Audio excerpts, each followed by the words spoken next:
Alhamdulillahirabbil alamin wassalatu wassalamu ala sayyidina Muhammadin wa ala alihi wa sahbihi ajma'in amma ba'd. Penulis berkata, bab 3, 10 nasihat di tengah wabah. Yang pertama, kita harus meyakini bahwa apapun yang terjadi, maka itu semua telah ditetapkan oleh Allah Subhanahu wa ta'ala. Dari Abdullah bin Abbas radhiyallahu anhuma bahwa Nabi sallallahu alaihi wasallam bersabda, "Wa'lam annal ummata law istama'at ala yanfa'uka bi syai'in lam yanfa'uka illa bi syai'in qad katabahu Allahu lak. Walau istama'u ala yadurruka bi syai'in lam yadurruka illa bi syai'in qad katabahu Allahu 'alaik.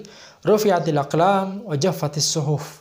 Ketahuilah bahwa jika seluruh umat bersatu untuk memberikanmu suatu manfaat, maka mereka tidak akan bisa memberikanmu manfaat kecuali sesuai apa yang telah Allah tuliskan untukmu. Dan jika mereka bersatu untuk memberikanmu suatu madarat, maka mereka tidak akan bisa memberikanmu madarat kecuali sesuai apa yang telah Allah tuliskan untukmu. Pena telah diangkat dan lembaran-lembaran telah kering. Ya, jadi yang pertama kita harus meyakini bahwa ini semua telah ditetapkan oleh Allah. Ya, adanya wabah corona ini ya itu telah ditetapkan oleh Allah Subhanahu wa ta'ala. Ya, jadi itu akan membantu kita untuk tetap tegar, tetap sabar, ya, tetap husnudzon kepada Allah Subhanahu wa taala ya di tengah merebaknya wabah corona ini. Kemudian yang kedua, bertakwa dan bertawakal kepada Allah Subhanahu wa taala akan memudahkan kita untuk mendapatkan jalan keluar. Allah Subhanahu wa taala berfirman, "Wa may yattaqillaha yaj'al lahu makhraja wa yarzuquhu min haitsu la yahtasib wa may yatawakkal 'ala Allahi fa huwa hasbuh." Barang siapa yang bertakwa kepada Allah, maka dia akan memberikan baginya jalan keluar dan memberikan baginya rezeki dari arah yang tidak disangka-sangkanya. Dan barang siapa yang bertawakal kepada Allah, maka dia adalah cukup baginya. Ya, jadi harus kita semakin bertakwa dan bertawakal kepada Allah supaya Allah Subhanahu wa taala memberikan kita jalan keluar, ya, karena orang yang bertawakal akan, ya, orang yang bertakwa dan bertawakal, Allah Subhanahu wa taala akan memberikan baginya jalan keluar, ya, yang tidak pernah dia pikirkan sebelumnya, ya, dan itu mudah bagi Allah Subhanahu wa taala. Kemudian yang ketiga, menempuh sebab untuk mencegah dan menghindari wabah corona tidaklah menafikan tawakal kepada Allah Subhanahu wa taala. Ya, Syekhul Islam Ibnu Taimiyah rahimahullah berkata, "Al-iltifat ilal asbab syirkun fit tauhid. Wa mahwul asbab an takuna asbaban naqsun fil aql. Wal iradu 'anil asbab bil kulliyah qadahun fis syara'." Ya, bersandar pada sebab adalah kesyirikan dalam bertauhid. Kita harus bersandar kepada Allah Subhanahu wa taala. Kalau tidak bersandar kepada Allah, kemudian bersandar pada sebab, maka ini adalah kesyirikan dalam bertauhid. Menafikan sebab adalah kecacatan dari akal. Kalau kita menafikan bahwa api itu, ya, membakar kertas, ya, ketika api membakar kertas, maka ini ada hubungan sebab akibat. Kalau kita menafikan sebab akibat seperti ini, ya, seperti itu adalah akidahnya Asy'ariyah, maka ini adalah kecacatan dari akal. Dan berpaling dari sebab seluruhnya adalah celaan terhadap syariat. Ya, jadi kalau kita mengatakan, ya, kita pokoknya hanya bertawakal kepada Allah, tapi tidak mau melakukan sebab-sebab sama sekali, maka itu adalah celaan terhadap syariat. Karena apa? Karena syariat dipenuhi dengan, ya, hukum-hukum yang memerintahkan kita untuk mengambil sebab. Seperti misalnya yang di beberapa materi sebelumnya, di beberapa pelajaran sebelumnya telah kita jelaskan. Ya, ketika orang sudah mau mau mati, ya, nyawanya mau meregang, ya, meregang nyawa karena tidak ada makanan lagi kecuali babi, maka syariat memerintahkan kita untuk, ya, mengambil sebab makan babi tersebut secukupnya sampai kita, ya, nyawa kita terselamatkan. Ya, jadi berpaling dari sebab itu adalah celaan terhadap syariat. Jadi, Masya Allah, bagaimana perkataan Syekhul Islam Ibnu Taimiyah ini, bersandar pada sebab adalah kesyirikan dalam bertauhid, menafikan sebab adalah kecacatan dari akal, dan berpaling dari sebab seluruhnya adalah celaan terhadap syariat. Di antara kesalahan lainnya dalam masalah ini adalah berkata, kita tidak takut kepada corona, kita hanya takut kepada Allah. Kemudian tidak menempuh sebab sama sekali untuk mencegah dan menghindari wabah corona. Ya, ini banyak dilakukan oleh orang-orang yang jahil terhadap ilmu agama yang benar, ya, pemahaman yang benar. Jadi mereka berkata bahwa kita tidak takut kepada corona, kita hanya takut kepada Allah. Ya, sehingga dengan berkata demikian, kemudian mereka tidak menempuh sebab sama sekali, ya, untuk mencegah dan menghindari wabah corona. Ini adalah sebagaimana perkataan Syekhul Islam Ibnu Taimiyah, berpaling dari sebab seluruhnya adalah celaan terhadap syariat. Ya. Ketahuilah bahwa Nabi SAW adalah yang paling takut kepada Allah.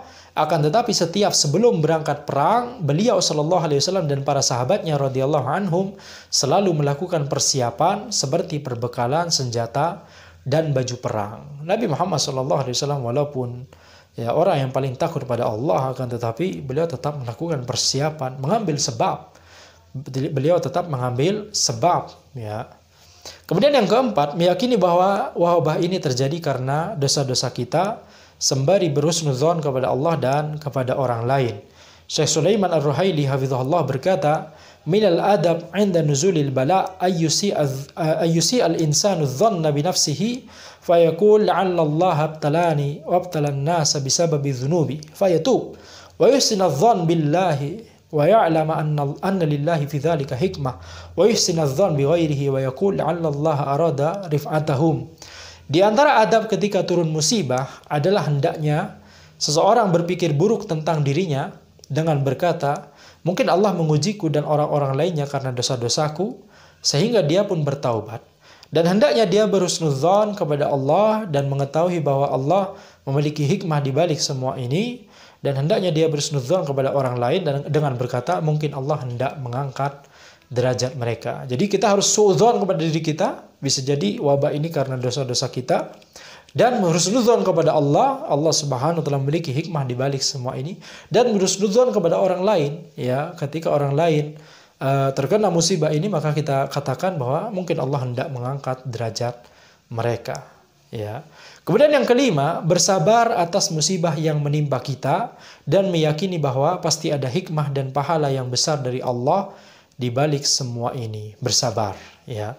Allah Subhanahu wa taala berfirman, "Wasbiru innallaha ma'as sabirin." Bersabarlah, sesungguhnya Allah bersama orang-orang yang sabar. Allah Subhanahu wa taala berfirman, "Walanabluwannakum bisyai'in minal khaufi wal ju'i wa naqsin minal amwali wal anfusi wath thamarat wa basyiris sabirin alladzina idza asabathum musibatun qalu inna lillahi wa inna ilaihi raji'un ulaika 'alaihim salawatun min rabbihim wa rahmah wa ulaika humul muhtadun." Dan sungguh kami akan berikan cobaan kepadamu dengan sedikit ketakutan, kelaparan, kekurangan harta, jiwa, dan buah-buahan, dan berikanlah kabar gembira kepada orang-orang yang sabar, yaitu orang-orang yang apabila ditimpa musibah mereka mengucapkan inna lillahi wa inna ilaihi raji'un. Mereka itulah orang-orang yang mendapat keberkahan dan rahmat dari Rabb mereka, dan mereka itulah orang-orang yang mendapat petunjuk. Ya, jadi harus sabar menghadapi ujian ini.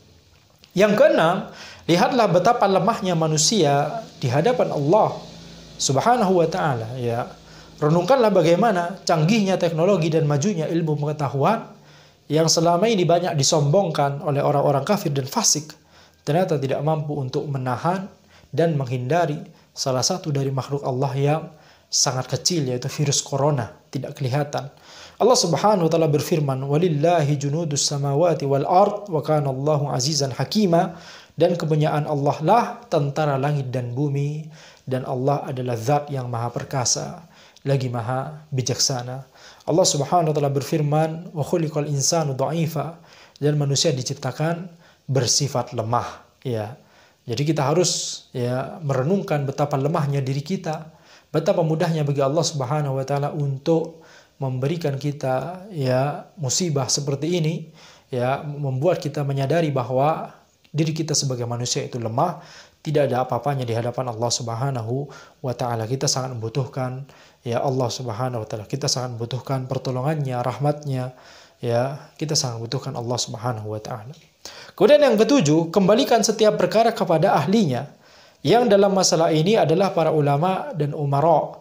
Bertanyalah kepada para ulama jika kita tidak tahu hukum dari sebuah permasalahan, sehingga kita tidak berkata dan berbuat tanpa dilandasi ilmu. Dengarkanlah dan patuhilah himbauan dan perintah dari pemerintah, selama tidak ada kemaksiatan di dalamnya, apalagi jika himbauan dan perintah tersebut adalah untuk kemaslahatan umum di tengah wabah corona ini. Ya, demikian pula bertanyalah kepada para dokter tentang permasalahan wabah corona ini sehingga kita mendapatkan informasi dan ilmu yang benar, bukan informasi bohong atau hoax. Ya. Hoax ini udah masuk KBBI, tidak tahu bacanya gimana kalau di bahasa Indonesia. Kalau di bahasa Inggris bacanya hoax, kalau di bahasa Indonesia mungkin kita baca hoax. Ya. Allah Subhanahu wa taala berfirman, "Fas'alu ahla dzikri in kuntum la ta'lamun." Bertanyalah kepada ahli ilmu jika kamu tidak mengetahui. Allah Subhanahu wa taala berfirman, "Wa idza ja'ahum amrun minal amni awil khaufi adza'u bih, walau radduhu ila rasuli wa ila ulil amri minhum la'alimahu alladzina yastanbitunahu minhum." Dan apabila datang kepada mereka suatu berita tentang keamanan ataupun ketakutan, mereka lalu menyiarkannya. Kalau mereka menyerahkannya kepada Rasul dan ulil amri di antara mereka, tentulah orang-orang yang bisa menarik kesimpulan yang benar tentangnya akan dapat mengetahuinya. Ya, serahkan masalah-masalah ya yang berkaitan dengan keamanan dan ketakutan, masalah-masalah umum kepada ahlinya, ulama dan umara. Ya, kalau kita menyerahkan kepada mereka, maka ya orang-orang yang bisa menarik kesimpulan yang benar, orang-orang yang memang ahlinya, mereka akan dapat mengetahui ya apa yang harus dilakukan. Allah Subhanahu wa taala berfirman, "Ya ayyuhalladzina amanu in ja'akum fasiqun binaba'in fatabayyanu an tusibu qauman bijahalatin fatusbihu ala ma fa'altum nadimin."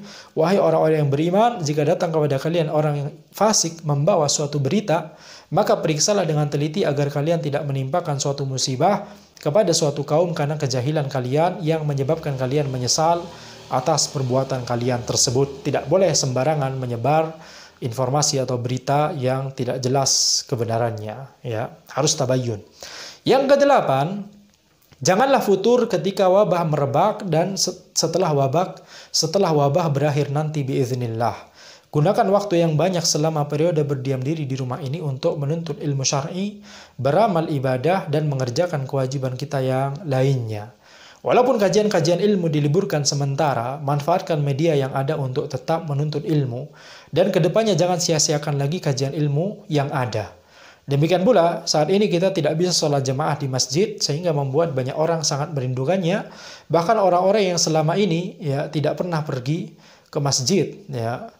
Oleh karena itu, kedepannya jangan sia-siakan lagi kesempatan untuk sholat jamaah ke masjid ketika wabah corona ini sudah mereda. Biiznillah, dari Abu Hurairah radhiyallahu anhu bahwa Nabi sallallahu alaihi wasallam bersabda, "Ihris ala ma yanfa'uk wasta'in billah wala ta'jas." Bersemangatlah untuk apa-apa yang bermanfaat untukmu, mintalah pertolongan kepada Allah dan jangan lemah. Ya, jadi jangan gunakan waktu kita berdiam diri di rumah dengan hal-hal yang tidak bermanfaat seperti main game atau ya malas-malasan dan seterusnya. Gunakan untuk beribadah, menuntut ilmu dan kewajiban-kewajiban kita yang lain. Kemudian yang kesembilan, tolonglah orang yang mengalami kesulitan, terutama mereka yang terdampak dengan merebaknya wabah corona ini. Bantu mereka untuk memenuhi kebutuhan mereka. Bantu para dokter dan tenaga medis dengan berdiam diri di rumah jika tidak ada hal darurat yang mengharuskan kita untuk keluar rumah. Dan bantu mereka dengan mendonasikan sebagian rezeki kita untuk membeli APD dan alat-alat kesehatan lainnya. Dari Abu Hurairah radhiyallahu anhu bahwa Nabi sallallahu alaihi wasallam bersabda, "Wallahu fi 'aunil 'abdi ma kana al-'abdu fi 'auni akhihi." Allah senantiasa menolong hambanya selama hamba tersebut menolong saudaranya. Ya, ini bagi orang yang memiliki kelebihan, kelapangan rezeki, ya harus menolong ya saudara kita yang terdampak wabah corona ini. Kemudian yang ke-10, tidak boleh menimbun bahan makanan, masker, APD, dan barang-barang lainnya yang sangat dibutuhkan saat ini dengan kadar yang melebihi kebutuhan dirinya dan keluarganya. Dari Ma'mar bin Abdullah radhiyallahu anhu bahwa Nabi SAW bersabda, "La yahtakiru illa khati." Tidaklah seseorang menimbun kecuali dia adalah pendosa. Ya, jadi di waktu-waktu sekarang ini masker, APD ya, itu sangat dibutuhkan oleh semua orang. Ya, oleh karena itu tidak boleh bagi kita untuk menimbunnya dengan kadar yang melebihi kebutuhan diri kita sendiri dan keluarga kita. Ya, maka kemudian kita sampai pada penutup di sini. Ya, dengan berakhirnya pembahasan buku ringkas ini, kami berdoa semoga Allah Subhanahu wa Ta'ala melindungi kaum muslimin dari segala mara bahaya, baik yang membahayakan dunia maupun akhirat mereka, termasuk diantaranya adalah wabah corona ini. Semoga Allah Subhanahu wa Ta'ala memberikan pahala yang besar kepada para dokter dan tenaga medis yang telah berusaha sebagai garda terdepan untuk merawat dan mengobati mereka yang terkena wabah ini.